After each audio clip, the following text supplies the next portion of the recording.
মায়ার নবী কান্না করে আয়েশা, জীবনের কষ্টের কথা শেষ করা যাবে না রে আয়েশা। 3টা বছর পর্যন্ত আমার কওমের লোকেরা গৃহবন্দী করে রাখছে, পানি দেয় নাই, খানা দেয় নাই, গাছের পাতা চাবাইয়া চাবাইয়া পেটের ক্ষুধা নিবারণ করেছি, পেটে পাথর বেঁধেছি। ও আয়েশা, এত কষ্টের মাঝে আমার সবথেকে বেশি মনে পড়ে তায়েফের জমিনের পাথরের আঘাত। আমি যখন কালেমার দাওয়াত নিয়ে তায়েফের জমিনে চলে গেলাম, ওই তায়েফের বেঈমানেরা ছোট ছোট বাচ্চাদেরকে লেলিয়ে দিয়েছে।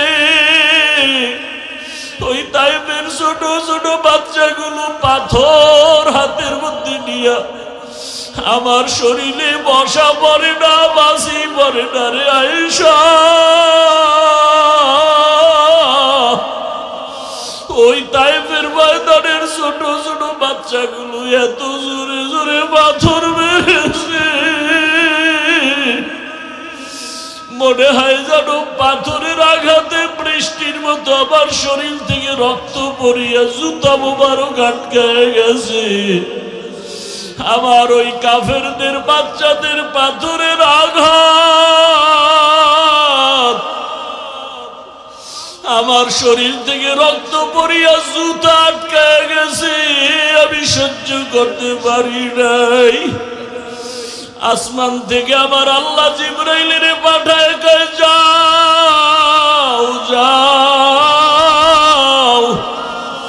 আমার মায়ার নবী কান্না করলে আমি আল্লাহ সহ্য করতে পারি না। জিবরাইল আমিন আসি আমাকে বলে, নবী আপনি কাঁদিয়েন না, আমার মাওলা সহ্য করতে পারেন না, আপনি এখন অর্ডার দেন তায়েফের জমিন উল্টায়া ধ্বংস করে ফেলি। মায়ার নবী বলে, ভাই জিবরাইল ওদের মারিও না, ওরা জানে না আমি কেমন, ওরা জানে না আমি কেমন, আমি কত বড় অসহায়, আমি কত বড় ইয়তীম। এই তায়েফের মানুষ জানে না আমি যে বাবা হারা সন্তান। আমি দুনিয়াতে আসি একবারও বাবা বলে ডাক দিতে পারি নাই, বাবার আদর থেকে আমি বঞ্চিত, মায়ের আদর থেকে আমি বঞ্চিত। ও জিবরাইল এদের মারিও না। ও আয়েশা, ওই তায়েফের কথা মনে পড়লে আমি আর সহ্য করতে পারি না রে আয়েশা। আমার শরীর থেকে কি পরিমাণ রক্ত জমিনে পড়ে গেছিল। আমি অসহায়, আমার বাবা নাই, আমার মা নাই, দাদাও চলে গেছে। এত কষ্টের জীবন আমার রব আমাকে এত আদর করেছেন। ওই মা হারা বাবা হারার ভেতর আমি আমার রবের ভুলি নাই। ও পর্দার আড়ালের মা বোনেরা, ও বৃদ্ধ বাবাজিরা, ও যুবক বাবারা, এই ময়দানে কত আল্লাহর বান্দা আছো, মা নাই, বাবাও নাই। আজকে মা হারা বাবা হারা সন্তানের কলিজায় কত আঘাত। এই মা বাবার চোখের পানি আর দোয়া ছাড়া মানুষ হওয়া সম্ভব না রে বাবা। ওই মায়ের চোখের পানি, বাবার চোখের পানি আর কষ্ট আজ আল্লাহ ছেড়ে বসাইছে। ওরে মা বাবার জীবনের কষ্টের ঋণ আদায় করা যাবে না রে সন্তান। আমার মায়ার নবী কাঁদেন মা হারা বাবা হারা হয়ে। ও এতিম সন্তানেরা, ওই মা বাবার চেহারাটাও কি মনে পড়ে না? কবরের মধ্যে রেখে কেমনে আরামে ঘুমাও।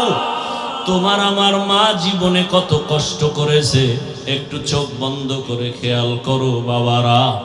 ও যুবকেরা, বৃদ্ধ বাবাজিরা, পর্দার আড়ালের মা বোনেরা, ওই আমার মালিকের ভুলে গেছেন। কোন দিন যেন মালিক ডাক দেয় আর থাকা যাবে না। ওই মা বাবার জন্য চোখের পানি ছেড়ে দোয়া করেন। কত বাবা এত কষ্ট করে করে সন্তানকে বড় বানাইছেন। এক সময় বাবা চাল কিনতে পারে নাই, ডাল কিনতে পারে নাই। কত বাবার মনে চাইতো ইলিশ মাছ খাবে, কিনার মতো টাকা ছিল না। কত মায়ের অন্তর চাইতো বেদানা আঙ্গুর খাবে, কেনার টাকা ছিল না। আজকে সন্তান তোমার ঘরে মাছের অভাব নাই, ফলের অভাব নাই, কিন্তু ওই মাছ আর ফল কে খাবে? মা বাবায় সাদা কাপড়ের প্যাকেট হয়ে কবরে পড়ে আছে। মেয়ে হলো, প্রশ্ন আছে না নাই? ভালো করে খেয়াল করেন। কারণ হলো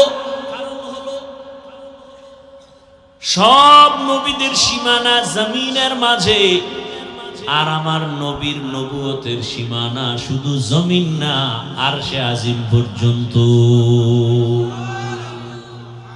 মেম্বার সাহেব চেয়ারম্যানের ইউনিয়নের খবর নেওয়ার দায়িত্ব তার না, তার দায়িত্ব ওয়ার্ডের মানুষের খবর নিবে আর ঘুরবে।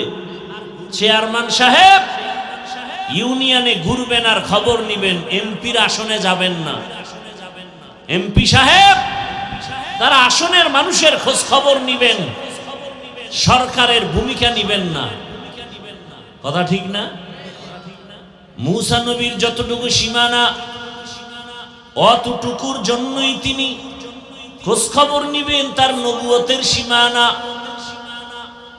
ইব্রাহিম নবীর নবুয়তের সীমানা জমিনের যতটুকু দিয়েছে অতটুকু নিবেন। আর আপনার আমার রহমতের নবী, আল্লাহ তাকে নবুয়তের সীমানা দিয়েছে দো জাহান সহ।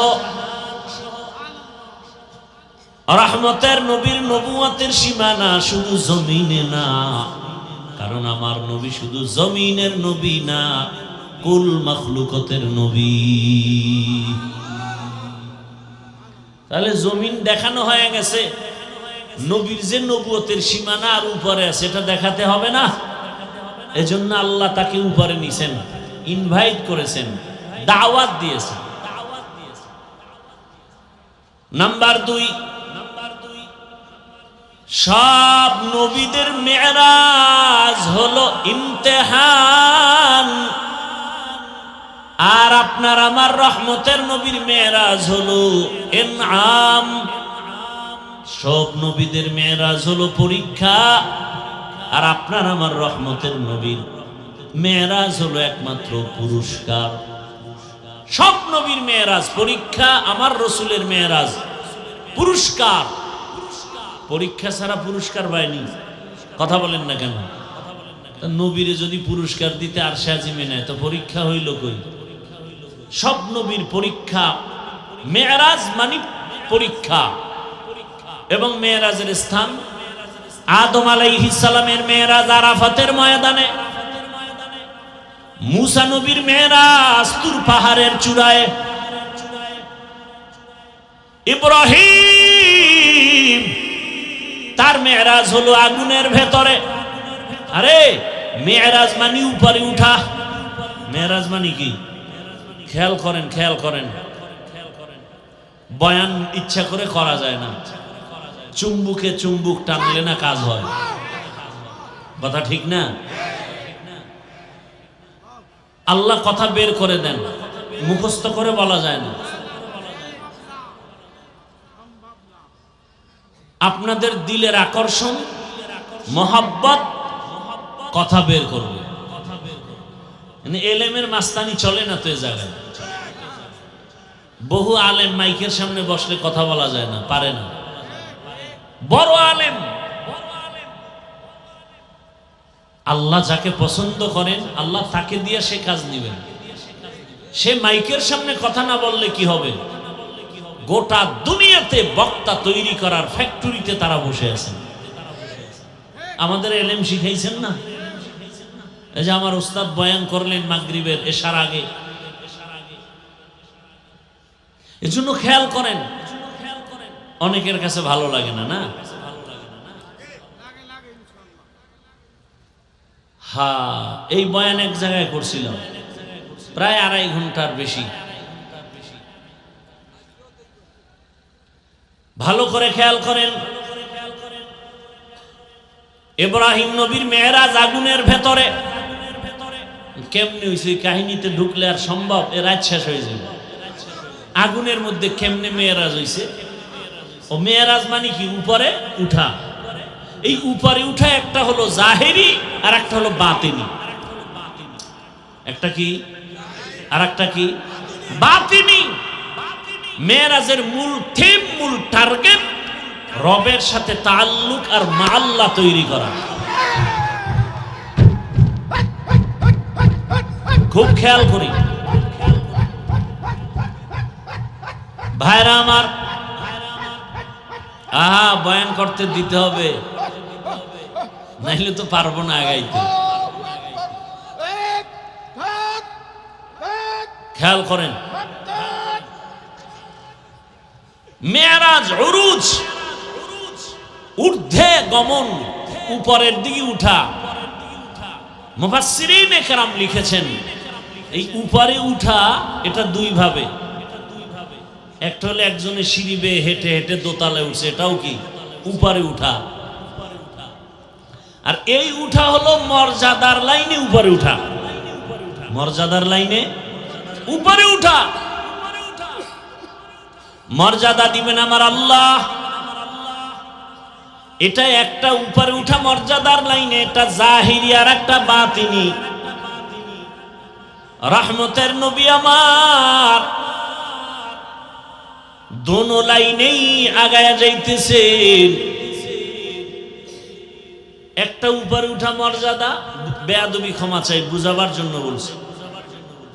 আমি স্টেজে বসা, আপনারা কোথায় বসা? নিচে বসা। আমি যে উপরে উঠলাম এটা কি এমনেই না কোনো সম্মানের কারণে? বলেন, এটা সম্মান না অসম্মান? এটা জাহিরি না বাতিনি? জাহিরি। সম্মানের সাথে উপরে উঠা, তুলনামূলক, এটা জাহিরি। আর একটা হলো বাতিনি। একই জায়গায় বসছেন আবু বকর, ওমর, ওসমান, আলী, রহমতের নবী। দস্তারখানে খানা চলছে, একই সাথে বসা, উপরে নিচে নাই। মর্যাদা কার বেশি? কঠিন কঠিন। এটা তো বাতিনি মর্যাদা। রসুল দোনোটা পেয়েছেন। আর মুসা নবীর মর্যাদা জাহিরি ভাবে মেরাজ কয় না, নামাজে কি হয়? মুমিনের মেরাজ নামাজ। বড় কঠিন হালাত। আল্লাহ বান্দার সাথে মেরাজে কথা বলবেন। রহমতের নবীর সাথে তো কথা হয়, কিন্তু আল্লাহ চাইতেছেন মোহাব্বত যখন বাড়তে থাকে বাড়তে থাকে বাড়তে থাকে, তখন মোহাব্বতের আশিক আর মাশুক চাই কাছাকাছি হয়ে কথা বলবেন। কাছাকাছি হয়ে কথা বলবেন। দূরে দূরে কয়দিন।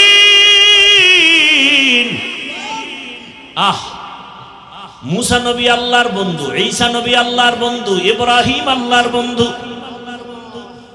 সব নবী রাসূল আল্লাহর বন্ধু। আপনার আমার নবীও আল্লাহর বন্ধু, তবে ব্যবধান সব নবী রাসূল আমার আল্লাহ তাআলার আশিক, আর আমার আল্লাহ নিজে হলেন মুহাম্মদের আশিক। কেমন কথা, বড় কঠিন হালাত। রবের সাথে মেরাজ হবে মানে কাছে নিয়ে কথা বলবেন, গোপনে। আল্লাহর নবী মুসা দৌড়ায় তুর পাহাড়ে মালিকের সাথে কথা বলবে। কথা যত বলে মায়া তত বাড়ে, মোহাব্বত বাড়ে। মুসা নবী তুর পাহাড়ে গেলেন আগুন আনার জন্য। শুআয়ব আলাইহিস সালামের মেয়ে সফুরা মুসা নবীর প্রথম বিবি, পেটে বাচ্চা, যাওয়ার পথে মিশরে আগুনের দরকার। তুর পাহাড়ের কিনারায় গেলেন, নির্দিষ্ট জায়গায় কদম রাখলেন। হঠাৎ করে একটা আওয়াজ, ইয়া মুসা ফাখলা'না আলাইক ইন্নাকা বিল ওয়াদিল মুকাদ্দাসি তুয়া। এই মুসা, জুতা খোল। কই কদম রাখছো? জুতা খোল। এটা তুরে সিনা, বড় পবিত্র জায়গা। মুসা নবী বলেন, মানুষে যদি আওয়াজ দিত, হয়তো ডান না হয় বাম না হয় সামন না হয় পিছন, কিন্তু আমারে যে জুতা খোলার আওয়াজ দিল, চতুর্মুখী একটা আওয়াজ পাইলাম। আমি জিজ্ঞাসা করলাম, কে আপনি? আবার গাইবি আওয়াজ, আনা রব্বুক, আমি তোমার রব। মুসা নবী কয়, আমি যত আগাই আগুন তত পেছনে যায়। এবার কথা বলতেছি, প্রশ্ন করতেছি, জবাব পাইতেছি পর্দার আড়াল থেকে কথা। যত কথা বাড়ে মোহাব্বত বাড়ে, মোহাব্বত বাড়ে, মোহাব্বত বাড়ে। এত পরিমাণ মোহাব্বত বেড়ে গেল, কই বিবি, কই সন্তান, কই ভাই, কোনো খবর নাই। এখন তো এমন ভাবে মোহাব্বতের বন্ধনে আবদ্ধ, স্ত্রীর চিন্তা নাই, ঘরের চিন্তা নাই, ভাইয়ের চিন্তা নাই, দলের চিন্তা নাই। এখন একটাই অন্তরে, আমার রব, আমার রবের আমি কাছে পেয়ে গেলাম, কথা পাইতেছি। এখন আর বাড়ির চিন্তা নাই, কেমনে রবেরে দেখবে। হঠাৎ মায়া অন্তরে, এমন ইশক আর মুহাব্বত। মুসা নবী ডাক দিয়া কয়, রব্বি আরিনি, ও রহমতের আল্লাহ, একবার একটু আমাকে দেখা দাও। আল্লাহ বলেন, লান তারানি, ও মুসা বারে দেখতে পারবা না। মুসা নবী বারবার বলে, রব্বি আরিনি। আল্লাহ বারবার বলেন, লান তারানি। মুসা নবী বলেন, আসো আমাকে একটু দেখা দাও। রবের নাম নাও, রবের নাম শুনি, রবের আওয়াজ শুনি, এত মজা, এত মজা।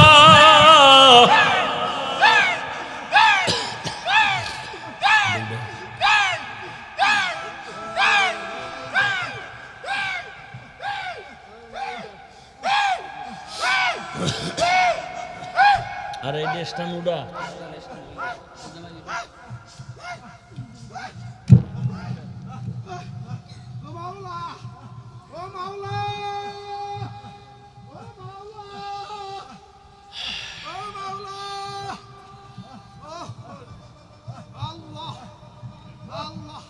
আটকাও, আটকাও, রাইট করো।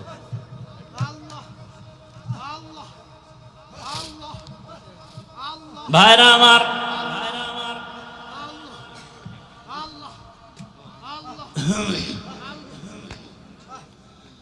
আল্লাহ, আসলে ভাই বাবা মারা গেছে কারো, এরকম হয় না? কথা বলেন না কেন? তো দু চারটা সন্তান আসছে, বাবায় মারা গেছে, কেউ গামছা চোখে দিয়ে কান্না করে। আবার একটা ছেলে আইসা মাটিতে গড়াগড়ি খায় আর চিল্লায়, এরকম নাই? তাহলে কেউ বলবে কি ওই ছেলেটা আসলে খারাপ? না, ও বাবার মায়া এত পরিমাণ, নিজের আর কন্ট্রোলে রাখতে পারে নাই। আরে আগুন তো গরম, আগুন ঠান্ডা না গরম? তো ইশক আর মোহাব্বত একটা আগুনের মতো। কিসের মতো? আগুনের মতো। আল্লাহ নিজে বলতেছেন, ইন্নামাল মুমিনুনা আল্লাযীনা ইযা যুকিরাল্লাহু ওয়াজিলাত কুলুবুহুম ওয়া ইযা তুলিয়াত আলাইহিম আয়াতুহু যাদাতুহুম ঈমানা ওয়া আলা রাব্বিহিম ইয়াতাওয়াক্কালুন।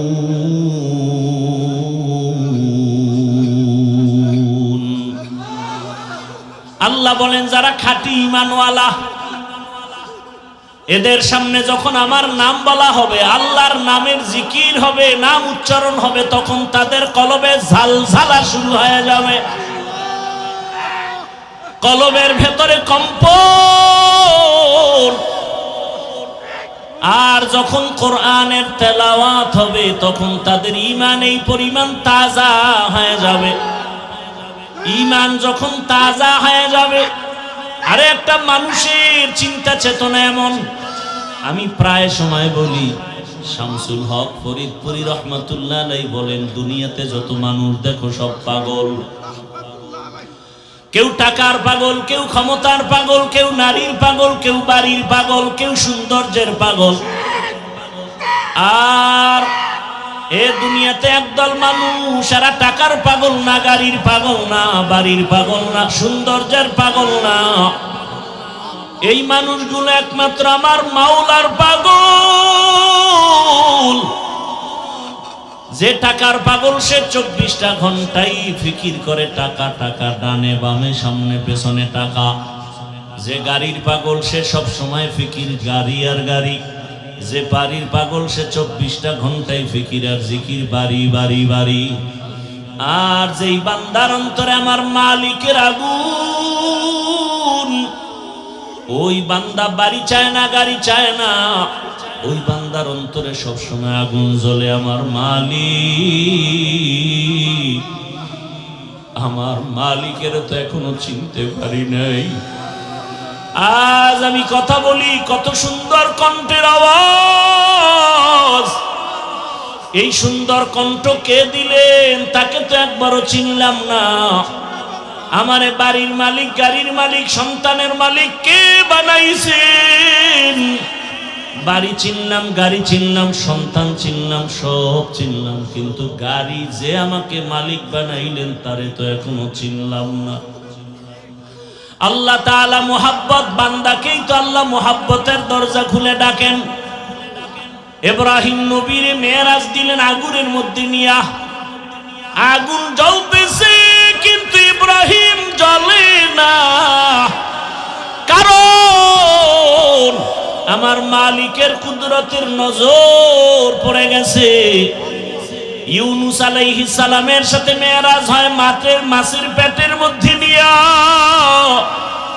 ওই মাছের পেটে গিয়াও ইউনুস আমার আল্লাহকে ভুলেন না। ওই মাছের পেটের মধ্যে ইউনুস আমার আল্লাহকে ডাকতেছেন। আল্লাহ বলেন, যে আমাকে ভুলে না আমিও তাকে ভুলতে পারি না। আল্লাহ তাআলা মুসা নবীর সাথে কথা বললেন তুর পাহাড়ে, মেরাজ। আদম আলাইহিস সালামের সাথে মেরাজ আরাফার ময়দান। আর আপনার আমার নবীর সাথে মেরাজের চূড়ান্ত ঠিকানা দিলেন আরশে আজিম। সেই মেরাজ হলো রাতের বেলা না দিনে? রাতে। কেন? বন্ধুর সাথে বন্ধুর মোহাব্বতের আলাপটা তো রাতের অন্ধকারেই ভালো হয়। ইশকে আশালাস্তে কুচু বরফরু হরচে জুজ মাশুকে বাকি জুমলাসু। আল্লাহ জন্য নবীকে রাতের বেলা নিয়ে গেলেন, আর সে আজিমে নিয়ে কথা বলবেন। আল্লাহ তাআলা জিবরাইল আমিনকে পাঠায় বলে, যাও আমার নবীকে সাজাইয়া নিয়ে আসো আমার বাড়ি আরশে আজিমে। জান্নাত থেকে একটা বোরাক নিয়ে যাও। জান্নাত থেকে একটা বোরাক সুন্দর করে সাজাইয়া রহমতের নবীর ঘরের দরজায় নিয়ে হাজির হয়ে যাও। হোয়া হুকুম জিবরাইল কো यूं शिताब बुराक एक जन्नत से कर इंतखाब सजा उसको ज़ेवर से तू ताबपा फिर उसको तू काबा में लेकर के जा। আল্লাহর অর্ডার হয়ে গেল। আমার রসুলকে এখন কাছে বসায় কথা বলবেন। বোরাক নিয়ে জিবরাইল হাজির। রাতের বেলা এমন রাত নবীও ঘুমায়। মক্কা নগরীর পার্শ্বে হাতিমে কাবা, জিবরাইল আমিন বোরাকটা বাইতুল্লাহর পার্শ্বে রাখিয়া এইবার তিনি চলে গেলেন আমার রাসূলকে ঘুম থেকে সজাগ করার জন্য। নবী ঘুমন্ত অবস্থায় আছেন, রাতের গভীর। নবী কোথায় ঘুমাচ্ছেন? এই ক্ষেত্রে তিনটা মতামত পাওয়া যায়। কেউ বলেন নবী হাতিমে কাবায় ঘুমাচ্ছেন, কেউ বলে নবী শিয়াবে আবু তালিবের মধ্যে ঘুমান, কেউ বলেন নবী তার চাচাতো বোন উম্মে হানির ঘরের মধ্যে ঘুমাচ্ছেন। তিনটাই সহিহ। উম্মে হানির ঘর হলো শিয়াবে আবু তালিবের মাঝখানে। জিবরাইল আমিন নবী তো ঘুমান, ঘরের উপর থেকে 7 ছিদ্র করে জিবরাইল ঢুকলেন। দরজা দিয়ে ঢুকছে না উপর দিয়া? 7 ছিদ্র করে মাঝখান দিয়া ঢুকলেন। জিবরাইল আমিনের 600 নূরের পাখা, রহমতের নবী ঘুমাচ্ছেন। এই মুহূর্তে কোনো আওয়াজ দেওয়া যাবে না। রহমতের নবী ঘুমান, হাত লাগানো যাবে না, মাথায় কোনো টাচ করা যাবে না।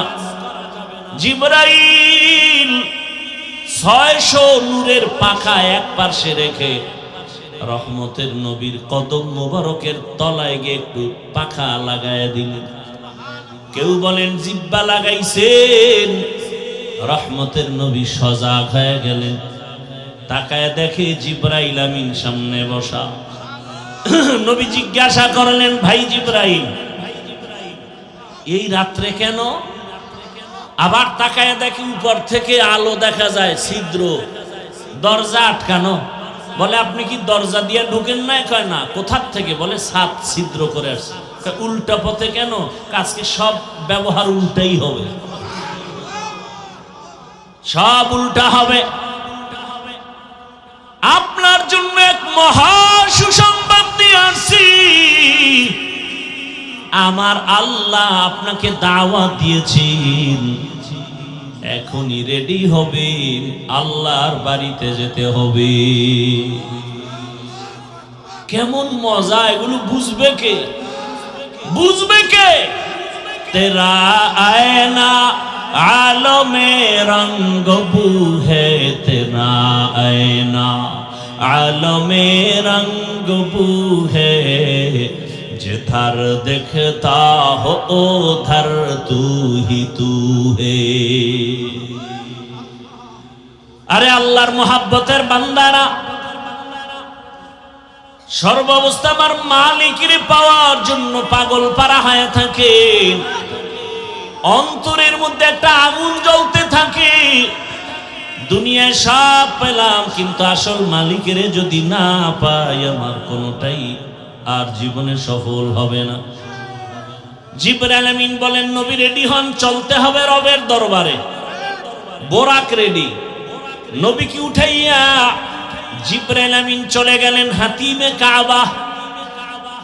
বাইতুল্লাহ দেখছেন যারা, ওই 4 দেয়ালের ঘরের পাশে বুক বরাবর একটা আলাদা দেওয়াল আছে, ছোট, এটা হাতিমে কাবা।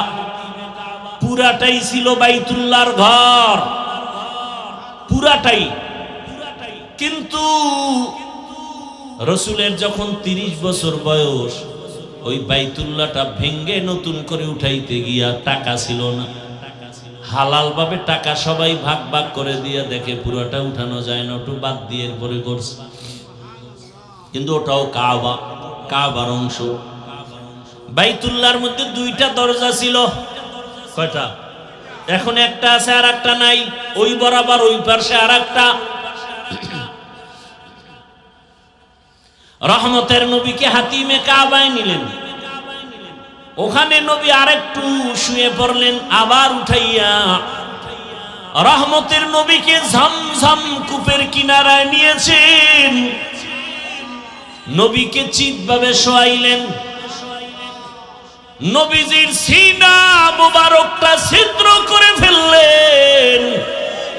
রহমতের নবীর বুকটা চিরিয়া ভেতর থেকে কলবটাকে বের করলেন, স্বর্ণের পেয়ালার ভেতরে রাখলেন, জমজমের পানি দিয়া ধুইলেন।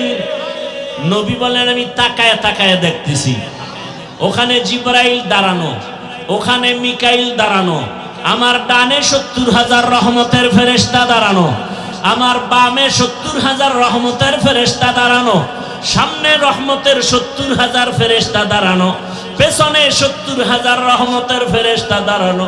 আমি দেখতেছি আমার বুকটা সিরিয়া কলবটাকে বের করে স্বর্ণের পেয়ালায় রাখলেন, আর জমজমের পানি দিয়ে আবার কলবটাকে ধুইলে, এরপরে আবার ভেতরে দিয়া আবার হালকা চাপ দিলে আবার ভালো হয়ে গেল। আমার সেলাই লাগলো না, রক্ত গেল না, ব্যথাও পেলাম না। জিবরাইল কয় জমজম পানি দিয়ে এবার ওযু বানাইয়া নেন, ওযু বানাইয়া রেডি হয়ে যান। মায়ার নবী জমজমের পানি দিয়া ওযু বানাইছে। ওরে মুফাসসিরিনে কেরাম বলেন জমজম পানি কাউসারের থেকেও দামি। সাহাবায়ে কেরাম প্রশ্ন করলেন, ইয়া রাসূলুল্লাহ, জমজমের কূপের থেকে crore crore million trillion billion পানি হাজিরা নিয়ে যায়, কিন্তু সেই থেকে আজ পর্যন্ত একটু পানি কমেও না বাড়েও না, এই পানিটার তলা কই? রহমতের নবী বলেন জমজম কূপের তলা হলো হাউজে কাউসারের সাথে লাগানো। জমজম কূপের পানি পান করলে এতটা লাভ, মানুষের পানি পান করলে পিপাসা নিবারণ হয়, ক্ষুধা নিবারণ হয় না। জমজম পানিটা পান করলে ক্ষুধা নিবারণ হয়, পিপাসাও নিবারণ হয়। এজন্য কেউ যদি জমজমের পানি পান করে, নবী বলেন তুমি এই দোয়া পড়ে পান করো, আল্লাহুম্মা ইন্না নাসআলুকা ইলমান নাফিআ ওয়া রিজকান ওয়াসিআ ওয়া শিফাআম মিন কুল্লি দা। জমজমের পানি পান করো, রোগের ঔষধ। বান্দা তোমার শেফা আল্লাহ দান করবেন, এত পাওয়ারওয়ালা পানি। নবী বলেন ওযু করলাম, এরপরে 2 রাকাত নামাজ আদায় করলাম। মেরাজ সফর শুরু হবে, এখান থেকে একটা সবক, কেউ যদি সফরে বের হও, ওযু সহ বের হও, 2 রাকাত নামাজ পড়ে বের হও। নবী নামাজ কমপ্লিট করে দোয়া করলেন। এবার জিবরাইল বলেন, ইয়া রাসূলুল্লাহ, বোরাক রেডি, উঠেন। নবী উঠবে, কিন্তু বোরাক একটু বাহানা করে, উঠাইতে চায় না। জিবরাইল বলে, বোরাক এমন কেন করো, চিনো? বলে, হ্যাঁ চিনি, তো রহমতের নবী। বাহানা করার একটা কারণ, নবী যদি একটু বলতেন আজ আমাকে বাহন উঠবেন, ব্যবহার করবেন, হাসরেও জান্নাতে আমাকে ব্যবহার করবেন, যদি নবী বলতেন আমি একটু খুশি হইতাম। এই কথাটা শোনার জন্য আমি বাহানা করতেছি। রহমতের নবী আমার পিঠে সওয়ার হয়ে যা। রহমতের নবী উঠলেন, জিবরাইল মিকাইল চলছে। বাইতুল্লাহ থেকে বাইতুল মাকদিস যাইতে 1 মাস লাগে। নবী বলেন আমি তাকায় দেখলাম এই বোরাক একটা কদম দেওয়া মাত্র বাইতুল মাকদিসে হাজির। মসজিদ থেকে মেরাজ শুরু। এজন্যই তো বান্দা মুমিনের মেরাজ হলো নামাজ।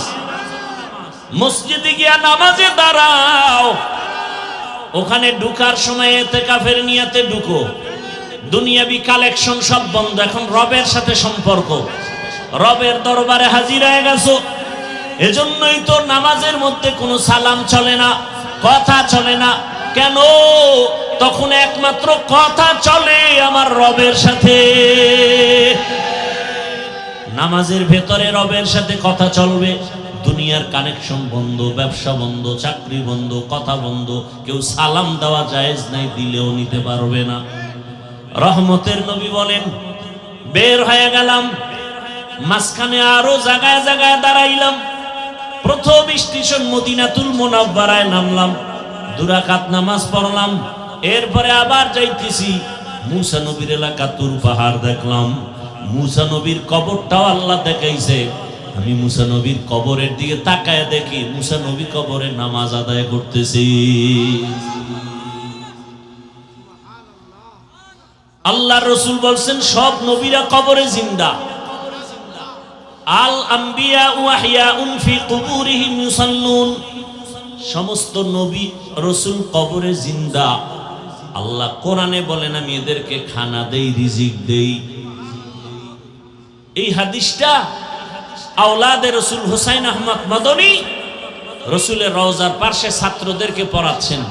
ছাত্ররা কয় হযরত, নবী রসুল মসজিদে কবরের মধ্যে নামাজ পড়েন, এটা কেমনে? কয় আমাকে জিজ্ঞাও কেন? যিনি হাদিস কইছেন তিনি তো রওজায় আছে, তাকে জিজ্ঞেস করো। ছাত্ররাও তো তেমন আমাদের মতো বেআমল আর বেয়াদব না।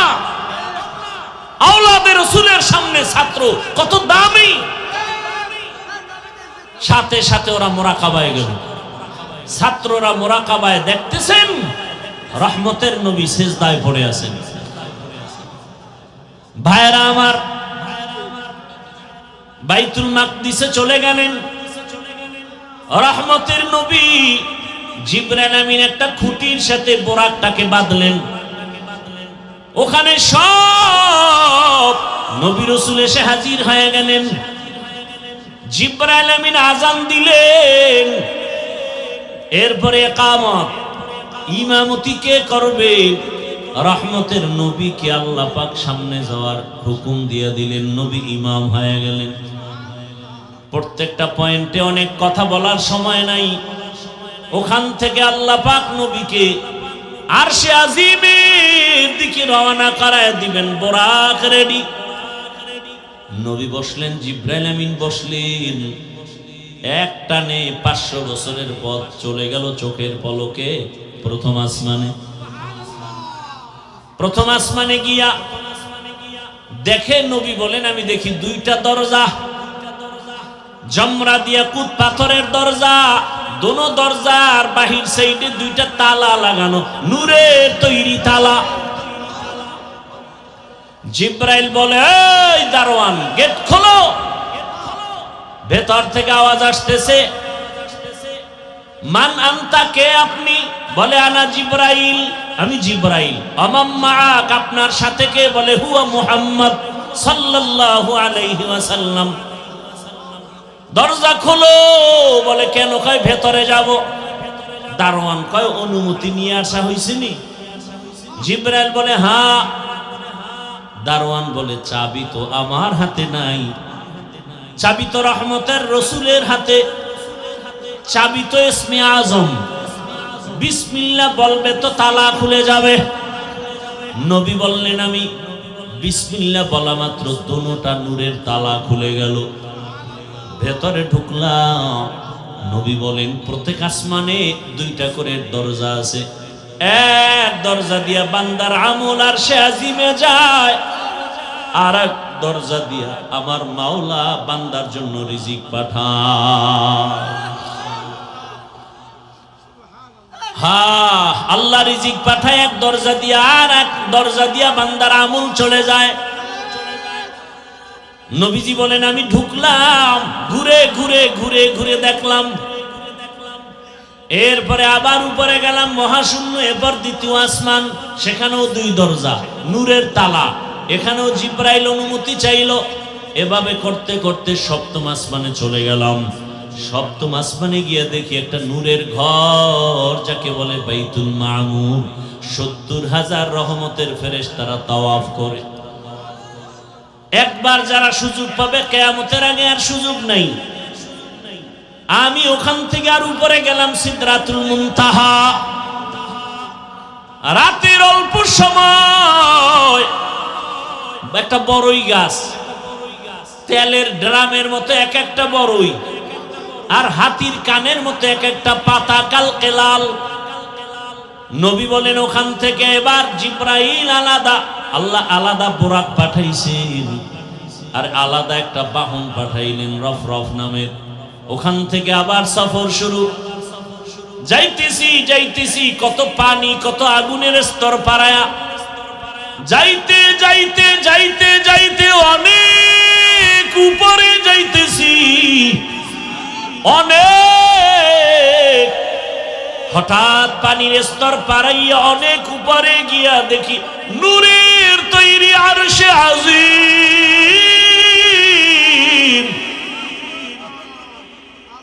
আমি ওখানে গিয়া জুতা খুলতে শুরু করলাম। হঠাৎ করে আওয়াজ আসতেছে, রহমতের নবী জুতা পরে ঢুকেন, আপনার জুতার ধুলি নেওয়ার জন্য আরো অপেক্ষায় আছে। রহমতের নবী ঢুকলেন, আর সে আজিম 8 জন ফেরেশতারা কাঁধে নিয়ে দাঁড়ানো। ওদের পা হলো 7 জমিনের নিচে। ওই ফেরেশতারা জানে না তাদের কাঁধে কি আছে। আর সে আজিমের উপরে হলো আমার আল্লাহর আসন, কুরসি।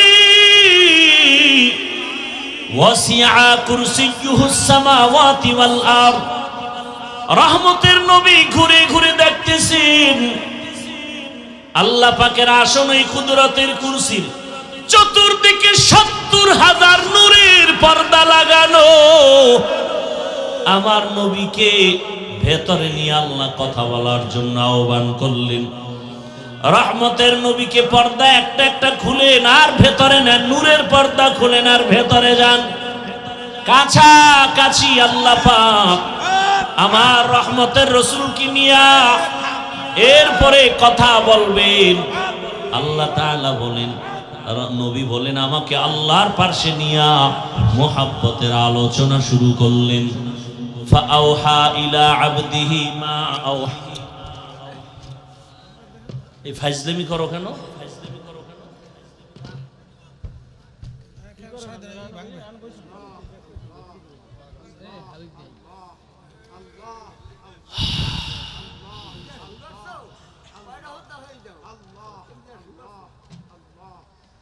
ইশক মোহাব্বত ভালো, সম্মান ভালো, আবেগ দিয়ে বেয়াদবি করা ভালো না। মাইক টাইনে লইয়ে যাওয়া, সুমা দেওয়া, এটি বেয়াদবি, এটি ইশক না। এটা কন্ট্রোল করতে হবে।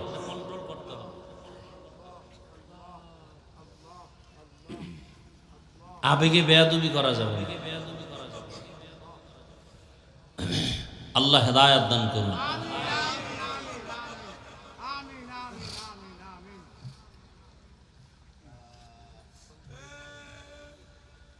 আল্লাহ রহমতের নবীকে পাশে বসাইয়া নবী বলেন কোরআনের আয়াত, ফাআউহা ইলা আবদিহি মা আওহা। আল্লাহ তাআলা বলেন, আমি রাসূলকে মনের মতো কথা বললাম। এবার আসেন আয়াতের ভেতরে আল্লাহ বলছেন, সুবহান, আমি পবিত্র। আল্লাহ তো সব সময় পবিত্র। মেরাজের ঘটনা বয়ান করতে গিয়ে পবিত্র শব্দ বললেন কেন? মুফাসসিরিনে কেরাম বলেন, মানুষ অনেকে কল্পনা করে এটা কেমনে সম্ভব, কেমনে সম্ভব, কেমনে সম্ভব। আল্লাহ বলেন, তোমার সব প্রশ্ন থেকে আমি পবিত্র, আমি সুবহানের দ্বারা সম্ভব। দুনিয়ার সবাই বলে অসম্ভব, সুবহান তার দ্বারা কি সম্ভব। ঈসা নবীকে জমিন থেকে দ্বিতীয় আসমানে যদি মাওলায় নিতে পারেন, আমার রাসূলকে পারবেন না? পারেন না?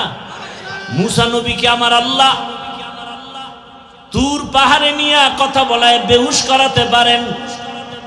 ইউনুস নবীকে মাছের পেটে নিয়ে আবার যদি ফিরায় দিতে পারেন, তাহলে আমার রাসূলকে আরশে নেওয়া অসম্ভব। আল্লাহ বলেন, সুবহান, আমি পবিত্র, সত্তার জন্য সম্ভব। বিলকিসের সিংহাসন সুলাইমান পয়গম্বরের সামনে চোখের পলকে হাজির করেছেন একজন সাধারণ মুসলমান মানুষ, কোরআন ও হাদিসের ইলমওয়ালা, আল্লাহর দেওয়া ইলমের অধিকারী, চোখের পলকে নিয়ে আসেন। এটা যদি পারে, আমার রাসূলকে আল্লাহ কেন আরশে আজিমে নিতে পারবেন না? আল্লাহ বলতে গিয়ে বলেন, সুবহান, পবিত্র সত্তা, আল্লাযী আসরা বিআবদিহি, ভ্রমণ করাইলেন তার বান্দাকে। এখানে একটা পয়েন্ট খুব খেয়াল করবেন, ভ্রমণ করাইলেন আল্লাহ তার, এখানে বান্দা বলতে কে? মুহাম্মদুর রাসূলুল্লাহ। আচ্ছা, এখানে অনেক কঠিন কথা। কোরআনে হাকিমে আমার আল্লাহ নূহ নবীকে নাম ধরে ডাকছেন, ইয়া নূহ। ইব্রাহিম নবীরে ডাকলেন ওয়ানা দাইনাহু আইয়া ইব্রাহিম। মূসা নবীরে ডাকলেন আমা তিলকা বিয়ামিনিকা ইয়া মূসা। কিন্তু কোরআনে হাকিমে কোথাও আমার রব আমার রসুলের নাম ধরে ডাকেন নাই।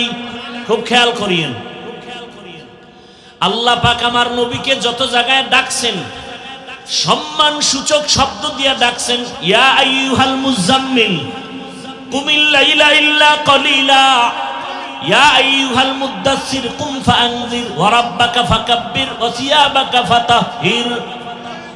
আমার নবীকে রাহমাতুল লিল আলামিন উপাধি দিয়ে সম্বোধন করলেন, আমার নবীকে শাহিদা ওয়া মুবাশশিরা বলে সম্বোধন করলেন, আমার নবীকে সম্বোধন করলেন তাহা ইয়াসিন। কোথাও নাম নিলেন না, কিন্তু শব্দগুলো যে আল্লাহ সম্বোধন করলেন বড় দামি। পৃথিবীর ইতিহাসে রসুলের একটা সফর হলো মেরাজ, এটা বেঈমানেরা মানতে পারে না। এত বিশাল বড় একটা অলৌকিক ঘটনার ক্ষেত্রে আমার রসুলকে একটা দামি শব্দ দিয়ে সম্বোধন না করে শুধু বান্দা বললেন কেন? একটা নরমাল শব্দ। আমরাও বান্দা, ইহুদিরাও বান্দা, খ্রিস্টানেরাও বান্দা, আমার রসুলও বান্দা। বান্দা শব্দ নবীকে কেন বলা হলো? এর চারটা কারণ আছে। কয় কারণ বলবো? একটা কারণ বলি, বাকি বলার সময় হবে কিনা জানি না। আমার আল্লাহ আমার রসুলকে বান্দা বললেন কেন? এত নরমাল শব্দ। আমরাও বান্দা, রসুলও বান্দা, ইহুদিরাও বান্দা, খ্রিস্টানেরাও বান্দা, নবীও বান্দা। আল্লাহ পাক নবীকে বান্দা বলার এখানে চারটা কারণ। এক নাম্বার কারণ হলো আমার নবী নিজেই নিজেরে বান্দা বললে বড় খুশি হয়ে যান। আমার নবীকে বান্দা বলতে গেলে নবী নিজেই বড় খুশি। ওই যে হুদাইবিয়ার সন্ধির সময়, হুদাইবিয়ার সন্ধির সময় খেয়াল করেন, যখন লেখাপড়া শুরু, লিখতেছে হযরত আলী কাগজ। তো নবী তো লিখতেও পারেন না, দেখা পড়তেও পারেন না। এখন সন্ধির মধ্যে লেখছে মুহাম্মদ ইবনে আব্দুল্লাহ মিন রাসূলিল্লাহ, আল্লাহর পক্ষ থেকে যিনি রসুল তিনি মুহাম্মদ আব্দুল্লাহর ছেলে। এখন মুশরিকরা কয়, এই রসুল লেখা হলো কেন? রসুল যদি মানি তাতে তার সন্ধি থাকে না। আমরা তো মুহাম্মদকে মুহাম্মদ মানি, রসুল মানি না। এখন ওমর তরবারি নিয়ে রেডি, নবী অর্ডার দিলি সাইজ করে ফেলাম। নবী কয় না, ঝগড়ায় যাইও না, চুক্তি হইতেছে, এইবার রসুল নামটা কেটে দাও আলী। আলী কয় নবী আপনি কি রসুল না? বলে হ্যাঁ। কাটবো কেন? আমার কল্লা কাটতে পারি, রসুল কাটবো না। ওমরও রেডি, কাটবে না। এইবার নবী কয় তাহলে আমার কাছে দাও। নবী নিছেন চুক্তিপত্র নিয়ে, বলে রসুল শব্দটা লেখা কোথায়? আমাকে আঙ্গুল দিয়ে ধরাও। নবীকে ধরায় দিছে। নবী শাহাদাত আঙ্গুলটা রেখে এভাবে একটা টান দিছেন, লেখা মুছে গেছে। নবীজি নিজের বান্দা বললে বড় খুশি হয়, কারণ আম্মা জান আয়েশা রাদিয়াল্লাহু আনহা একদিন রহমতের নবীকে জিজ্ঞাসা করেন, ইয়া রাসূলুল্লাহ আপনি এত কষ্ট করেন, ইবাদত করেন, পা ফুলে যায়, এত পরিমাণ রসুল ইবাদতে সময় কাটান, পা ফুলে যায়। নবীজি কি বললেন জবাবে? আফালা আকুনা আবদান শাকুরা, ও আয়েশা আমি কি আল্লাহর শুকরগুজার বান্দাদের মধ্যে অন্তর্ভুক্ত হব না? তাহলে নবী নিজেকে বান্দা বললে কি হয়? খুশি হয়। এই জন্য দেখছেন নি ওই আরশে আজিমের মধ্যেও নবীকে বান্দা বলা হলো। ফাআওহা ইলা আবদিহি মা আওহা, আল্লাহ বলেন আমার বান্দার কাছে আমি ওহী নাজিল করলাম, যা বলার বলছি। এটা আর গোপন, প্রকাশ না। এবার আরো মজার কথা, নবীর জিগা আপনি যে আমার বাড়ি আসছেন, হাদিয়া নিয়ে আসা দরকার না, কি নিয়ে আসছেন? নবী বলেন আত্তাহিয়াতু লিল্লাহ ওয়াসসালাওয়াতু ওয়াত-তাইয়্যিবাত, তিনটা নিয়ে আইছি হাদিয়া। আল্লাহ কয় আমিও তিনটা দিলাম। আসসালামু আলাইকা আইয়ুহান নবী ওয়া রাহমাতুল্লাহি ওয়া বারাকাতুহু। নবীকে আমি একা নিলাম না, আমার উম্মতেরও ভাগে লইলাম। উম্মতের কান্ডারি নবী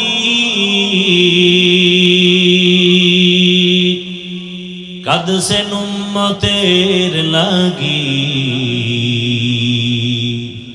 এখনো কাঁদেন নবীজি শুয়ে মদিনার পানে। নবী বিনে কে তারাবে পুলসিরাত মিজানে, নবী বিনে কে তারাবে পুলসিরাত মিজানে। রহমতের নবী যখন বললেন আমার উম্মতেরও শামিল করি, আসসালামু আলাইনা কন্যা কেন, ওয়া আলা ইবাদিল্লাহিস সালিহিন। এইবার আল্লাহ কয় এই ফেরেশতারা শুনছুনি এখানে আমার বন্ধু কি বলছে? কয় হ্যাঁ। তোরাও সাক্ষী দে। ফেরেশতারাও বলল আশহাদু আল্লাহ ইলাহা ইল্লাল্লাহু ওয়া আশহাদু আন্না মুহাম্মাদান। কারা কইছে এই কথা? ফেরেশতারা। খেয়াল করেন কিন্তু, আশহাদু আল্লা ইলাহা ইল্লাল্লাহু ওয়া আন্না মুহাম্মাদার রাসূলুল্লাহর সাথে একটা মোহাব্বতের মিলন মেলা আছে, একটা সূত্র আছে। কেন? আল্লাহ মানুষ বানাইছেন ইবাদতের জন্য। যারা ইবাদত করে তাদের বলে বান্দা, আব্দ। আর যার ইবাদত করে তিনি হলেন মাবুদ। আর কাজের নাম ইবাদত। দুনিয়াতে যত ইবাদত করনেওয়ালা বান্দা আছেন, এর মধ্যে শ্রেষ্ঠ ইবাদত করনেওয়ালা হলেন আমার নবী। আমার নবীর মতো ইবাদত করনেওয়ালা কেউ। কেমন ইবাদত করনেওয়ালা শোনাবো একটা ঘটনা, না ধৈর্য হারায় ফেলছেন?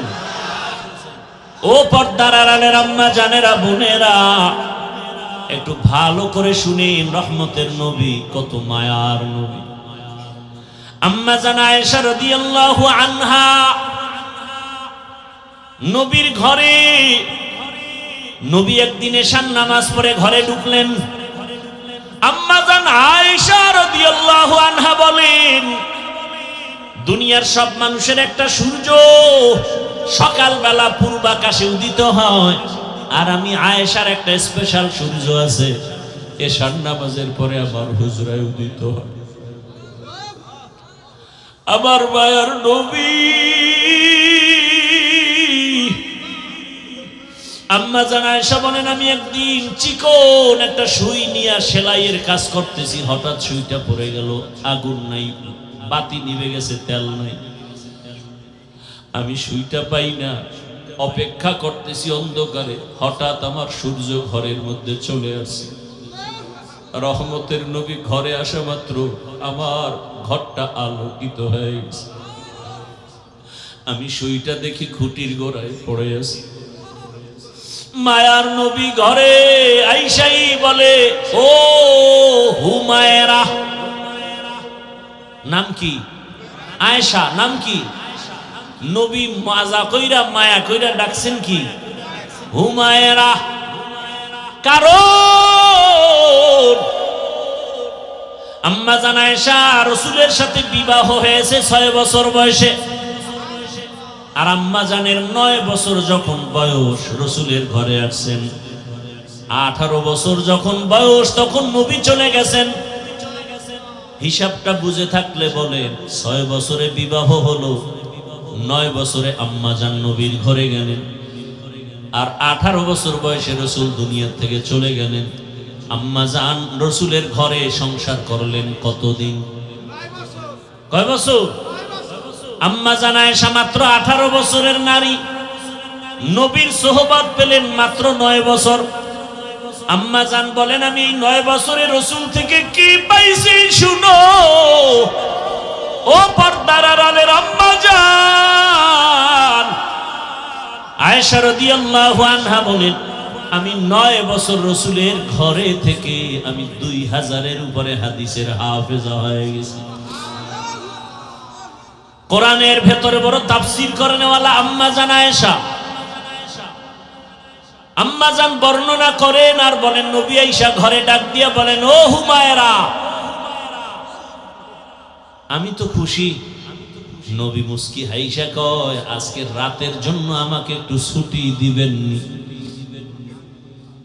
আমি আয়েশা পেরেশান হয়ে গেলাম, নবী আমার কাছে ছুটি চায়। তো ভাবছি বোধহয় কোনো বিবির ঘরে যাবেন। আমি মুস্কি হাসলাম, ইয়া রাসূলুল্লাহ, আপনি কোথাও যাবেন আর আমি না বলবো এটা কেমনে হয়? কারণ আমার আব্বা আবু বকর আপনাকে জোর করে আমাকে দেন নাই। আপনার ঘরে আমি আয়েশা আসার পেছনে আমার আল্লাহর ইশারা। ইয়া রাসূলুল্লাহ, আপনাকে সময় দিব না মানে? আম্মা জান আয়েশা বলেন, আমি ভাবতেছি নবী বোধহয় কোথাও যাবেন, কিন্তু না, আমি শুয়ে পড়লাম আগের অভ্যাস অনুযায়ী। রহমতের নবীকে দেখি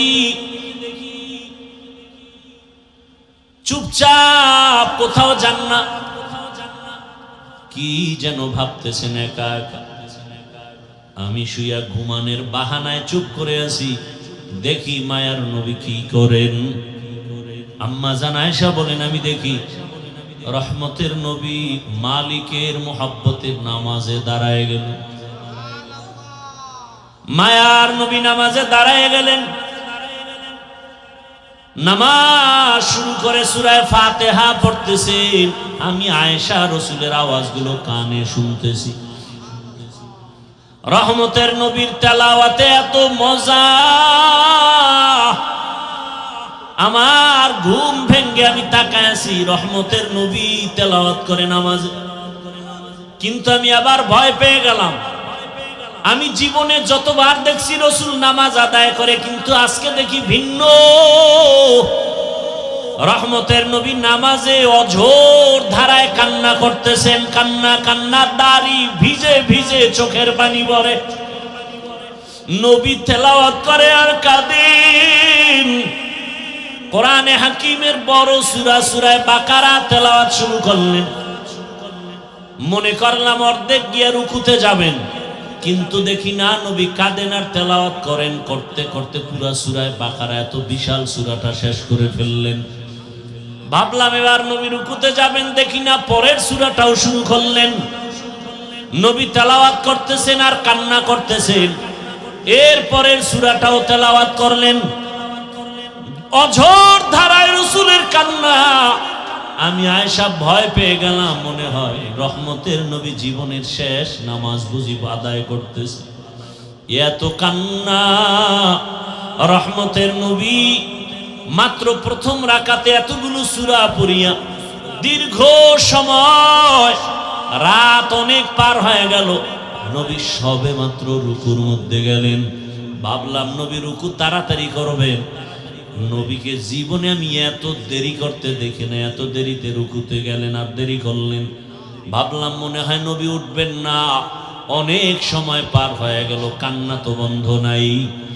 এক পর্যায়ে রাসূল দাঁড়ায় গেলেন, রুকু থেকে দাঁড়াইয়া কান্না অবস্থায় আবার সিজদায় চলে গেলেন। মাত্র প্রথম রাকাতের প্রথম সিজদায় গিয়া নবী এত মায়ার কান্না শুরু করলেন। নবী মাথা উঠান না। আমি ভয় পেয়ে গেলাম, নবীর জীবনের শেষ নামাজ নাকি। আমারও ভয়। রহমতের নবী প্রথম রাকাতের প্রথম সিজদায় পড়ে আছেন, কান্না। নবী মাথা উঠান না, উঠান না, উঠান না। হঠাৎ করে আমি আয়েশা কান সোজা করে শুনি, মসজিদের হুজরার বাহিরে বেলালের কণ্ঠের আওয়াজ। বেলাল ডাক দেয় প্রতিদিন, আজও ডাক দিয়া কয়, ইয়া রাসূলুল্লাহ, আজ নামাজের ফজরের সময় কাছে, তাড়াতাড়ি প্রস্তুতি নেন ফজরের নামাজ আদায় করার জন্য। নবী এখনো প্রথম রাকাতের প্রথম সিজদায় পড়ে কান্না করেন, এখনো দ্বিতীয় সিজদা করেন নাই, দ্বিতীয় রাকাতও পড়া হয় নাই। রহমতের নবীর কান্না মনে হয় পুরা ঘর নামাজের জায়গা ভিজে গেল। রহমতের নবীকে আমি জিজ্ঞাসা করি, ইয়া রাসূলুল্লাহ, আপনি এত কাঁদেন, আপনার তো কোনো গুনাহ নাই, আপনাকে প্রায় দেখি আপনি কান্না করেন। আমার নবী বলেন, আয়েশা, আমার কলিজায় কত ব্যথা তুমি জানো না রে আয়েশা। রহমতের নবী বললেন, ইয়া রাসূলুল্লাহ, আপনার জীবনে তো বহু কষ্টের কথা শুনছি, এমন কোন কষ্ট আছে নাকি যে বারবার আপনার দিলের মধ্যে আঘাত করে? মায়ার নবী কান্না করে, আয়েশা, জীবনের কষ্টের কথা শেষ করা যাবে না রে আয়েশা। 3টা বছর পর্যন্ত আমার কওমের লোকেরা গৃহবন্দী করে রাখছে, পানি দেয় নাই, খানা দেয় নাই, গাছের পাতা চাবাইয়া চাবাইয়া পেটের ক্ষুধা নিবারণ করেছি, পেটে পাথর বেঁধেছি। ও আয়েশা, এত কষ্টের মাঝে আমার সব থেকে বেশি মনে পড়ে তায়েফের জমিনের পাথরের আঘাত। আমি যখন কালেমার দাওয়াত নিয়ে তায়েফের জমিনে চলে গেলাম, ওই তায়েফের বেঈমানেরা ছোট ছোট বাচ্চাদেরকে লেলিয়ে দিয়েছে। ওই তায়েফের ছোট ছোট বাচ্চাগুলো পাথর হাতের মধ্যে নিয়ে আমার শরীরে বসা পড়ে না, বাসি পড়ে না রে আয়েশা। ওই তায়েফের ময়দানের ছোট ছোট বাচ্চাগুলো এত জোরে জোরে পাথর মেরেছে, মনে হয় যেন পাথরের আঘাতে বৃষ্টির মতো আমার শরীর থেকে রক্ত পড়িয়া জুতা মোবারক আটকায় গেছে। আমার ওই কাফেরদের বাচ্চাদের পাথরের আঘাত আমার শরীর থেকে রক্ত পড়িয়া জুতা আটকায় গেছে, আমি সহ্য করতে পারি নাই। আসমান থেকে আমার আল্লাহ জিবরাইলের পাঠায়, কয় যাও যাও, আমার মায়ার নবী কান্না করলে আমি আল্লাহ সহ্য করতে পারি না। জিবরাইল আমিন আসি আমাকে বলে, নবী আপনি কাঁদিয়েন না, আমার মাওলা সহ্য করতে পারেন না, আপনি এখন অর্ডার দেন তায়েফের জমিন উল্টায়া ধ্বংস করে ফেলি। মায়ার নবী বলে, ভাই জিবরাইল, ওদের মারিও না, ওরা জানে না আমি কেমন, ওরা জানে না আমি কেমন, আমি কত বড় অসহায়, আমি কত বড় ইয়তীম। এই তায়েফের মানুষ জানে না আমি যে বাবা হারা সন্তান। আমি দুনিয়াতে আসি একবারও বাবা বলে ডাক দিতে পারি নাই, বাবার আদর থেকে আমি বঞ্চিত, মায়ের আদর থেকে আমি বঞ্চিত। ও জিবরাইল, এদের মারিও না। ও আয়েশা, ওই তায়েফের কথা মনে পড়লে আমি আর সহ্য করতে পারি না রে আয়েশা। আমার শরীর থেকে কি পরিমাণ রক্ত জমিনে পড়ে গেছিল। আমি অসহায়, আমার বাবা নাই, আমার মা নাই, দাদাও চলে গেছে। এত কষ্টের জীবন আমার রব আমাকে এত আদর করেছেন। ওই মা হারা বাবা হারার ভেতর আমি আমার রবের ভুলি নাই। ও পর্দার আড়ালের মা বোনেরা, ও বৃদ্ধ বাবাজিরা, ও যুবক বাবারা, এই ময়দানে কত আল্লাহর বান্দা আছো, মা নাই, বাবাও নাই। আজকে মা হারা বাবা হারা সন্তানের কলিজায় কত আঘাত। এই মা বাবার চোখের পানি আর দোয়া ছাড়া মানুষ হওয়া সম্ভব না রে বাবা। ওই মায়ের চোখের পানি, বাবার চোখের পানি আর কষ্ট আজ আল্লাহ চেহারে বসাইছেন। ওরে মা বাবার জীবনের কষ্টের ঋণ আদায় করা যাবে না রে সন্তান। আমার মায়ার নবী কাঁদেন মা হারা বাবা হারা হয়ে। ও এতিম সন্তানেরা, ওই মা বাবার চেহারাটাও কি মনে পড়ে না? কবরের মধ্যে রেখে কেমনে আরামে ঘুমাও?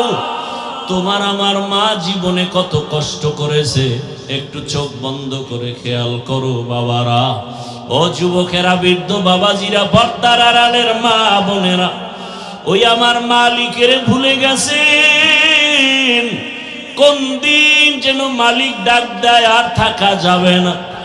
ওই মা বাবার জন্য চোখের পানি ছেড়ে দোয়া করেন। কত বাবা এত কষ্ট করে করে সন্তানকে বড় বানাইছেন। এক সময় বাবা চাল কিনতে পারে নাই, ডাল কিনতে পারে নাই। কত বাবার মনে চাইতো ইলিশ মাছ খাবে, কিনার মতো টাকা ছিল না। কত মায়ের অন্তর চাইতো বেদানা আঙ্গুর খাবে, কেনার টাকা ছিল না। আজকে সন্তান তোমার ঘরে মাছের অভাব নাই, ফলের অভাব নাই, কিন্তু ওই মাছ আর ফল কে খাবে? মা বাবায় সাদা কাপড়ের প্যাকেট হয়ে কবরে পড়ে আছে। ওরে তুমি শীতের রাতে ঘুমাইলে মা ঘুমাইতেন না, রাতের গভীরে আসিয়া দেখতেন সন্তানটার মশারি নাই, শীতের ভেতরে গায়ে কম্বল নাই। মা বারবার কম্বল উঠায় দেয়, মশারি টানায় দেন। আজকে ওই মা বাবাকে ঠান্ডা মাটির মধ্যে রেখে যারা আরামে ঘুমাও, ওই মায়ের চেহারাটাও কি মনে পড়ে না? বাবার কথা কি মনে পড়ে না? ওই মা বাবার ঋণ আদায় কেমনে করবা? চোখের পানি ছেড়ে আল্লাহর কাছে কান্না করে দোয়া করো। আর যার মা বাবা বেঁচে আছে, ও আমার যুবক বাবারা, দোয়া নিও। ওই মা বাবার দোয়া ছাড়া জীবনের সফলতার দরজা খুলবে না রে বাবা। ও আমার কলিজার যুবক, ওই মা বাবারে কষ্ট দিও না রে বাবা। যদি বাবাকে পাও, হাতটা ধইরা দোয়া নেওয়ার চেষ্টা করিও। এই রত্ন হারায় গেলে আর জীবনে পাওয়া যাবে না। ওই বাবারে পাইলে দোয়া নিও, জীবনের সফলতার দরজা খুলে যাবে। মায়েকে পাইলে ঘরে গিয়া মাকে বলিও, মা জীবনে কত বেয়াদবি করেছি, তুমি গোপনে কষ্ট পেয়ে কান্না করেছো। আজ তওবার নিয়ত করেছি আর বেয়াদবি করব না, তুমি আমার মাথায় হাতটা দিয়া দোয়া করে দাও। মাকে যদি বলতে পারো, দেখবা মায়ের চোখের কোঠায় পানি। মা ডেকে বলবে, বাবা আয় আয়। আল্লাহর মোহাব্বত নিয়া মাথায় হাত দিয়া ডাকবে, ও আরশে আজিমের মালিক, আমার কলিজার সন্তানটাকে কবুল করে নাও। ও সন্তানেরা, ওই মা বাবার দোয়া নিয়ে আগায়া যাও। ওলামায়ে কেরামের দোয়া, শিক্ষকের দোয়া নিয়ে গাও। ও পর্দার আড়ালের মা বোনেরা, একটা আদর্শ সন্তানের মা হইয়া কবরে যান। ওরে সন্তানের ভবিষ্যৎ চিন্তা করে ভালো আদর্শ যদি দিয়া যাইতে পারেন, সন্তান এক সময় দোয়া করবে আর গর্ব করবে, আমার মা কত ভালো, বাবা কত ভালো ছিল। আমার মা নামাজের সময় নামাজ আদায় করত, কোরআন তেলাওয়াত করত, কখনো বেগানা নিয়ে পড়ে থাকতো না, মোবাইল নিয়ে পড়ে থাকতো না। আমার বাবা কত আদর্শবান, আমার বাবা নামাজ পড়তো, আদর করত, নামাজ ছাড়তো না, বেপরদায় চলতো না, বেগানার দিকে তাকাইতো না। আর যদি মা বাবারা খারাপ আদর্শ রেখে চলে যান, সন্তান এক সময় মনে মনে ধিক্কার দিয়া বলবে, আমার মা বাবা এত খারাপ ছিল, আমি কেমনে ভালো হব।